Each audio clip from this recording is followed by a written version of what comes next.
Geng, India tengah bergolak sekarang ni. Baru-baru ni, Hakim Mahkamah Agung India telah gelarkan belia mereka sebagai lipas.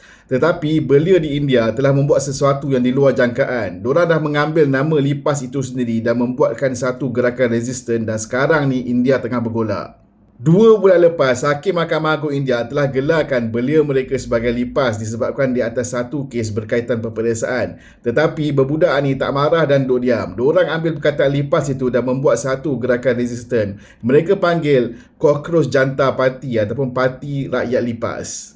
Lepas 2 bulan, gerakan yang bermula daripada protes satira ini telah menjadi satu cabaran yang besar buat kerajaan Modi untuk tahun-tahun yang terkini. Pada awalnya, kumpulan ini membuat 3 tuntutan. Yang pertama, diorang tuntut Menteri Pendidikan Dharmendra Pradhan untuk letak jawatan disebabkan di atas satu skandal soalan bocor peperiksaan CBSE. Yang kedua, diorang tuntut untuk pembaharuan sistem pendidikan di India yang dianggap tidak adil dan juga penuh dengan rasuah. Dan yang ketiga, diorang tuntut untuk kerajaan supaya lebih bertanggungjawab ke atas rakyat.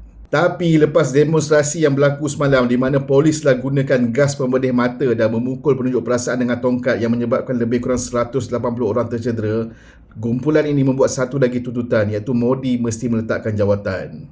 Dan semalam, pemimpin pembangkang terbesar India, Rahul Gandhi yang pergi untuk berdemonstrasi di hadapan kediaman PM Modi telah pun ditangkap oleh polis. Protes masih lagi berjalan dan korang jangan lupa untuk follow page ini untuk tak tinggal any updates yang saya terangkan dalam bentuk yang mudah dan senang faham.